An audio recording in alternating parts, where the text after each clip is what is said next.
ఇల్లు మీది రిజిస్ట్రేషన్ ఖర్చు మాది. క్రెడాయ్ ప్రివిలేజ్ కూపన్ తగ్గించుకోండి. ఈ మెగా ధమాకా ఆఫర్ పొందండి.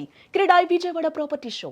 Andhra Pradesh high court permanent building ready అయితే ఎలా ఉంటుంది? ప్రతి ఒక్కరిలో ఇదే క్యూరియాసిటీ ఉంది. మామూలుగా మనకే అలా ఉంటే మరి హైకోర్టులో విధులు నిర్వర్తించే న్యాయమూర్తులకు ఎలా ఉంటుంది? వారికి కూడా ఆసక్తి ఉంది. హైకోర్టుకి సంబంధించినటువంటి గ్రౌండ్ వర్క్స్ పైన రికార్డు స్థాయిలో కాంక్రీట్ పోరింగ్ వర్క్స్ జరిగినాయి. సో అందులో కొన్ని బంక్స్ లాంటి ప్రాంతాలని డెవలప్ చేస్తున్నారు. 13 రకాల బ్లాక్స్ ని వాటిని డెవలప్ చేసి వాటి ద్వారా 7 అంతస్తుల బిల్డింగ్ కట్టబోతున్నారు. ఆ డిజైన్ మనకు తెలుసు.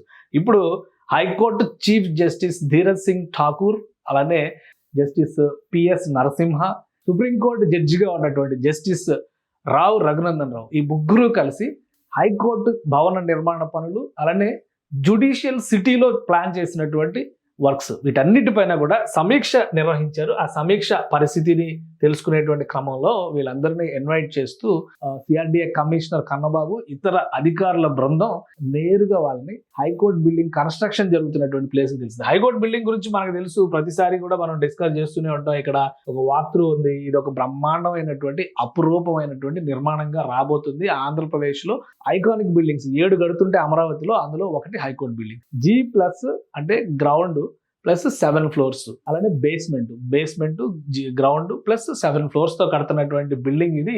ఈ మొత్తం గవర్నమెంట్ సిటీలో జ్యుడిషియల్ సిటీ అనేది ఒక సపరేట్ వింగ్ కింద డెవలప్ చేశారు. సో ఈ విధంగా ఆ స్ట్రక్చర్ రాబోతుంది. ఇది ఎలా ఉండబోతుంది, ఇక్కడ ఏమేమి వసతులు కల్పించబోతున్నారు? గతంలో ఉన్నప్పుడు ఏపీ హైకోర్టు న్యాయమూర్తులు కూడా అందులో ఇన్వాల్వ్ అయ్యారు, తెలుసుకున్నారు. ఎందుకంటే హైకోర్టు అవసరాలు తెలుసుకుని ఈ నిర్మాణ ప్రణాళికను చేయాలి కాబట్టి దానికి తగ్గట్టుగా అప్పుడు చేశారు. సో ఈ ప్రణాళిక గురించి ఇప్పుడు తెలుసుకునేటువంటి ప్రయత్నం చేస్తున్నారు జస్టిస్ ధీరజ్ సింగ్ ఠాకూర్, అలానే ఈ ముగ్గురు న్యాయమూర్తుల బృందానికి కూడా ఈ మోడల్స్ అన్నింటినీ కూడా కమిషనర్ కన్నబాబు గారి ఆధ్వర్యంలో టీమ్ ఎక్స్ప్లెయిన్ చేసింది. ఇంజనీర్లు ఈ కన్స్ట్రక్షన్ ఎలా చేయబోతున్నారు అనేటువంటి దాన్ని కూడా వివరించారు. వాటికి సంబంధించినటువంటి డిజైన్స్, నమూనాలని చూపించారు. ఇది 7 అంతస్తుల భవనంలో ఎట్లాంటి ఫెసిలిటీస్ రాబోతున్నాయి, వీటన్నిటిని కూడా ఇందులో వివరించారు. వాటన్నింటిని సెగ్మెంట్ వైజ్ గా చాలా డీటెయిల్డ్ ఇది. ఈ పిక్చర్స్ తీసుకుంటే కనుక ఇంకా చాలా డీటెయిల్ గా ఇన్ఫర్మేషన్ మనకు తెలుస్తుంది. సో వీటన్నిటిని న్యాయమూర్తులకి వివరించారు. వీటితో పాటు పిచ్చుకలవానిపాలెంలో జ్యుడిషియల్ కాంప్లెక్స్ నిర్మించబోతున్నారు. జ్యుడిషియల్ కాంప్లెక్స్ కోసం 5 ఎకరాల భూమిని కేటాయించింది. ఆల్రెడీ ఒక జ్యుడిషియల్ కాంప్లెక్స్ టెంపరీ అంటే అద్దె భవనంలో నడుస్తుంది. అక్కడ జ్యుడిషియల్ కాంప్లెక్స్ ఏంటంటే న్యాయాధికారులకి, జిల్లా స్థాయి నుంచి ఉండేటువంటి న్యాయాధికారులందరికీ కూడా ట్రైనింగ్, అలానే ప్రొసీజర్స్ పైన ఇండియన్ పీనల్ కోడ్ అనే వాళ్ళం ఇదివరకు, ఇప్పుడు భారత సంహిత, న్యాయ సంహిత అంటున్నాం కదా, వీటిపైన శిక్షణ ఇచ్చేటువంటి ఒక కేంద్ర స్థానంగా ఉంటుందన్నమాట. అది ఆ జ్యుడిషియల్ అకాడమీకి సంబంధించినటువంటి భవనాన్ని కూడా నిర్మించబోతున్నారు. ఆ నిర్మాణాల పైన కూడా పరిశీలన జరిపేందుకు వీళ్ళు ఆసక్తి చూపించారు. సో అందుకని ఆ నమూనాలను కూడా అక్కడ డిస్ప్లే చేసి ఎక్స్ప్లెయిన్ చేశారు. ఇది డైరెక్ట్ గా హైకోర్టు బిల్డింగ్ కి సంబంధించినటువంటి ఫౌండేషన్. ఇక్కడ రాఫ్ట్ ఫౌండేషన్ వేశారు. మొన్ననే కంప్లీట్ అయింది రాఫ్ట్ ఫౌండేషన్. అంటే ఒక బ్లాక్ కి రాఫ్ట్ ఫౌండేషన్ కంప్లీట్. అలా 13 బ్లాక్లు ఇంకా వేయాల్సినవి ఉన్నాయన్నమాట. మొత్తం 16 బ్లాకుల్లో నిర్మాణం జరుగుతుంది. అలా ఇంకొక 13 బ్లాక్లు ఉన్నాయి కాబట్టి వాటికి సంబంధించినటువంటి పనులు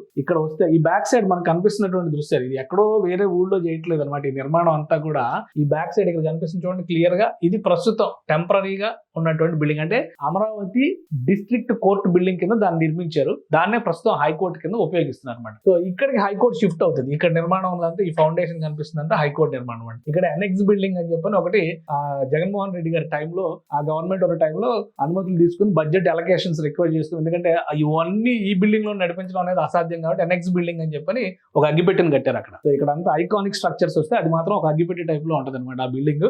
సో దానికి అభిముఖంగా ఇప్పుడు ఇక్కడ ఈ బిల్డింగ్ రాబోతుంది. హైకోర్టుకు సంబంధించినటువంటి కోర్ ఫౌండేషన్ వేస్తున్నటువంటి దానిపైన పరిశీలన జరిపారు. అలానే జడ్జిలకు బంగ్లాల నిర్మాణం జరుగుతుంది. ఆ ప్రాంతం మొత్తాన్ని కూడా పరిశీలించారు. సంతృప్తి వ్యక్తం చేశారు. ఈ హైకోర్టు బిల్డింగ్ 2027 డిసెంబర్ నాటికి ఇనాగ్రేట్ చేయాలనేటువంటి ఒక సంకల్పంతో ఉన్నారు. సో ఆ టైం లైన్స్ అన్నింటినీ కూడా కమిషనర్ కన్నబాబు గారు వారికి వివరించారు, సంతృప్తి వ్యక్తం చేశారు. రాబోయేటువంటి రోజుల్లో పిచ్చుకలవానిపాలెంలో టేకప్ చేయబోయేటువంటి ప్రాజెక్టు గురించి కూడా అక్కడ రిక్వైర్మెంట్స్ అన్నింటినీ కూడా ఎక్స్ప్లెయిన్ చేశారు.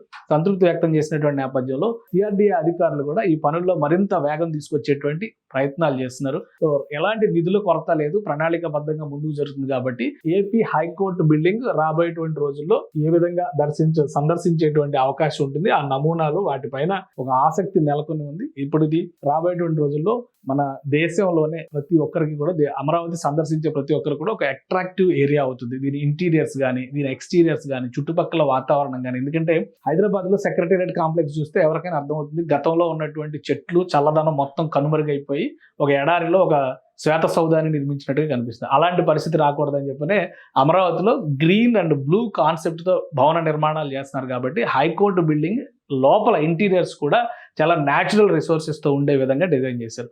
పచ్చదనం ఒకవైపు, అలానే నీటి ప్రవాహం చూడడం ద్వారా నీలి రంగు వాహనాలు ఇంకోవైపు. ఎందుకంటే హైదరాబాద్ తరహాలో వాతావరణం ఉండదు కాబట్టి అమరావతిలో ఎండలు ఎక్కువగా ఉంటాయనే అభిప్రాయం ఉంది. కాబట్టి బ్లూ వాటర్ లైన్స్ ను కూడా డిజైన్ చేశారు. సో ఎక్కడైతే నీరు ప్రవహిస్తూ ఉంటుందో ఆయా ప్రదేశాల్లో టెంపరేచర్స్ కొంత కంట్రోల్ అవుతాయి అనేటువంటి అభిప్రాయం ఉంటుంది. కాబట్టి ఆ ఉద్దేశంతోనే చాలా చోట్ల మీరు గమనిస్తే ఇది కానీ అసెంబ్లీ భవనానికి కానీ చుట్టూ వాటర్ పాండ్స్ తో డిజైన్ చేశారు. వాటర్ ఫౌంటైన్స్ తో, వాటర్ కెనాల్స్ తో.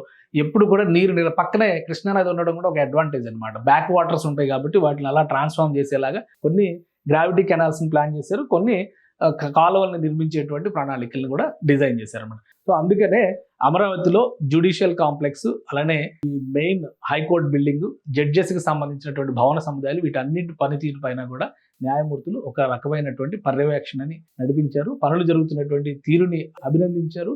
ఈ భవనాలు పూర్తయితే కనుక ఇది ఒక అద్భుతమైనటువంటి జ్యుడిషియల్ సిటీగా దేశంలోనే తలమానికంగా నమూనాగా నిలుస్తుందని చెప్పని వాళ్ళ అభిప్రాయం వ్యక్తం చేశారు.